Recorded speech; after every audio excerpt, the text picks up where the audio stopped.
तो हमारा next topic है concept of acids and bases. ठीक है, तो उस सूरत में हमारे पास तीन कॉन्सेप्ट आते हैं। एक आता है आर्हेनियस थ्योरी आती है हमारे पास, दूसरा आता है हमारे पास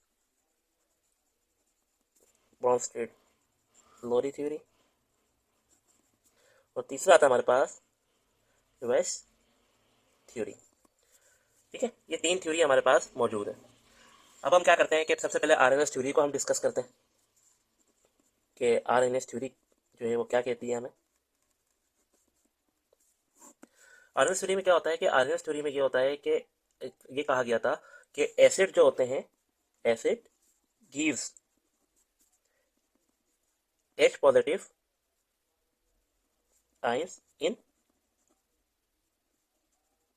एक्वस सोल्यूशन।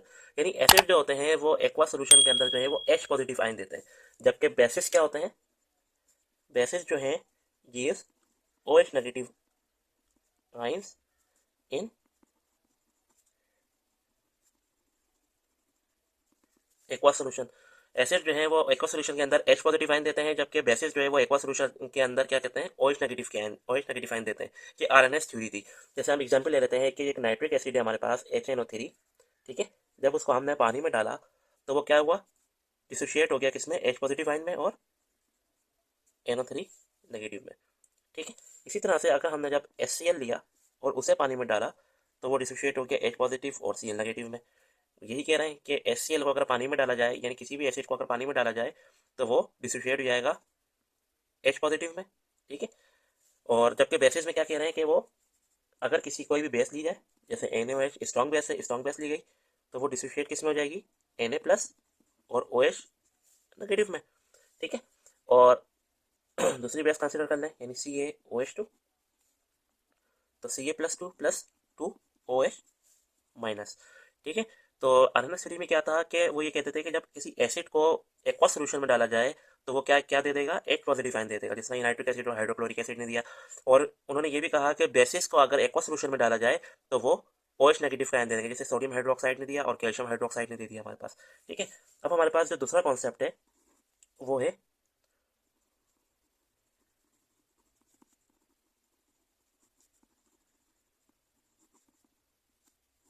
ब्रॉन्सिस लोरी थ्योरी। ब्रॉन्सिस लोरी थ्योरी क्या है, क्योंकि आरएनएस थ्योरी जो है वो अमोनिया, CO2 और दीगर एलिमेंट की एसिडिटी और बेसिडिटी को जाहिर नहीं करती। क्या क्या नहीं करती कि अमोनिया जो है NH3 वो बेस है। ठीक है, अब अमोनिया जब NH3 बेस है तो वो आरएनएस थ्योरी ने नहीं बताया, और CO2 की जो एसिडिटी होती है वो भी डिस्कस नहीं की आरएनएस थ्योरी ने। तो उसके नतीजे में जो हमारे पास एक थ्योरी आई वो आई ब्रॉन्स्टेड लोरी थ्योरी। अब ब्रॉन्स्टेड लोरी थ्योरी क्या कहती है कि एसिड जो होते हैं, एसिड्स आर प्रोटॉन डोनर्स। ठीक है, एसिड जो होते हैं वो प्रोटॉन डोनर होते हैं, जबकि बेस क्या होता है हमारे पास, bases are proton acceptor. Acid जो होते हैं वो हमारे पास प्रोटॉन डोनर होते हैं और बेसिस होते हैं हमारे पास वो होते हैं प्रोटॉन एक्सेप्टर। ठीक है, वो किस तरह से, वो हम एग्जाम्पल से देखते हैं। जैसे HCl को हमने पानी में डाला, H2O को हम H बॉन्ड OH भी लिख सकते हैं। ठीक है, तो उसने क्या किया, प्रोटॉन, एसिड ने अपना प्रोटॉन डोनेट कर दिया वो इसके साथ, तो ये बन गया हमारे पास H3O पॉजिटिव। इसको हम बोलते हैं हाइड्रोनियम आइन। ठीक है, और Cl नेगेटिव हमारे पास अलग हो गया। अब हम ले लेते हैं एसिडिक एसिड, यानी CH3COOH। जब उसने जो है वाटर के साथ रिएक्ट किया तो अपना प्रोटॉन जो है वो डोनेट कर दिया इसके साथ, तो ये भी बन गया हाइड्रोनियम आइन। और CH3COO- एसिटेट, ये कहलाता है हमारे पास एसिटेट विदाउट अ प्रोटॉन। ठीक है, और बेसिस को क्या हुआ कि बेसिस को जब हमने एक्वा सोल्यूशन के अंदर जो है रिएक्ट करवाया तो उसने क्या किया, प्रोटॉन को एक्सेप्ट कर लिया। वो किस तरह से एक्सेप्ट किया कि हमारे पास जैसे अमोनिया है, ठीक है, उसको हम जब वाटर से रिएक्ट करवाएंगे तो वो क्या करेगी, प्रोटॉन एक्सेप्ट कर लेगी और वो क्या बना देगी, अमोनियम आइन। ठीक है, और यहाँ पे हमारे पास OH नेगेटिव आइन अलग हो जाएगा। अच्छा, एक बात ये है कि इन्होंने जो है वो सिर्फ H पॉजिटिव और OH नेगेटिव को ही बेस माना है कि जिसके साथ H पॉजिटिव हो या OH नेगेटिव हो सिर्फ वही बेस होगा, जबकि CO2, कार्बन डाइऑक्साइड, AlCl3 और SO3, ठीक है, जबकि ये भी जो है कार्बन डाइऑक्साइड, ये भी एसिडिक बिहेवियर देती है। AlCl3 ये भी एक लेविस एसिड है, सही है, अमोनियम ट्राइक्लोराइड। और SO3 सल्फर ट्राइऑक्साइड ये भी जो है वो एक एसिड है, ठीक है। अब इसको समझने के लिए एक तीसरी थ्योरी हमारे पास आई, लेविस थ्योरी। अब लेविस थ्योरी क्या कहती थी कि एसिड जो है, एसिड्स आर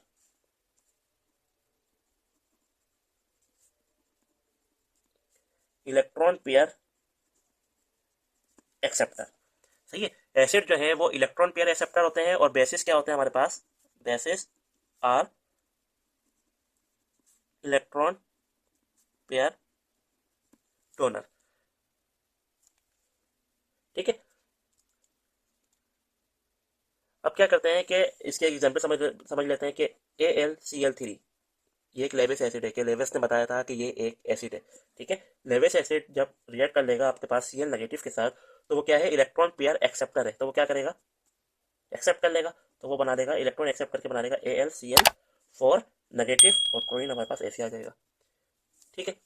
और अगर बेसिस जो है, इन्होंने बताया कि बेसिस जो है वो इलेक्ट्रॉन पेयर डोनर है, ठीक है। तो जिस तरह हम अमोनिया ले लेते हैं, अमोनिया ने रिएक्ट किया आपके पास H पॉजिटिव से, तो क्या किया उसने, एक्सेप्ट कर लिया इसका इलेक्ट्रॉन पेयर, और क्या बन गया वो, अमोनियम आयन बन गया, ठीक है। इसी तरह से बहुत सारे लेविस एसिड हैं, जैसे BF3 हमारे पास, बी हो गया, ये 3 लगे हुए इसके पास एफ ना, इसके पास 2 इलेक्ट्रॉन जो है वो एक्सेप्ट करने की जो है वो सलाहियत है, AlCl3, ठीक है। तो बहुत सारे ऐसे लेविस एसिड इन्होंने हमें बताए थे कि लेविस एसिड है जो कि क्या करते हैं, इलेक्ट्रॉन पेयर को अपने अंदर एक्सेप्ट कर लेते हैं, और बेसिस क्या होते हैं, जो इलेक्ट्रॉन पेयर जो है वो अपने अंदर से डोनेट कर देते हैं। तो ये 3 कॉन्सेप्ट है हमारे पास, आरएनएस थ्योरी है, ब्रोंसिस लोरी थ्योरी और लेविस थ्योरी, ठीक है। आरएनएस थ्योरी क्या आता है हमारे पास, कि जो एसिड होते हैं वो H पॉजिटिव, और बेसिस होते हैं वो OH नेगेटिव जो है वो पानी के अंदर क्या करते हैं, प्रोड्यूस करते हैं। और जबकि ब्रोंसिस लोरी क्या कहती है कि एसिड जो होते हैं वो प्रोटॉन डोनर होते हैं, और बेसिस जो होते हैं वो प्रोटॉन एक्सेप्टर होते हैं। और लेविस थ्योरी क्या कहती है हमारे पास, कि एसिड जो है वो इलेक्ट्रॉन पेयर एक्सेप्टर है, और बेसिस जो है वो इलेक्ट्रॉन पेयर डोनर है, ठीक है। तो अब तक के लिए इतना ही रखते हैं, आगे नेक्स्ट क्लास में आपसे मिलेंगे, जब तक के लिए अल्लाह हाफिज़।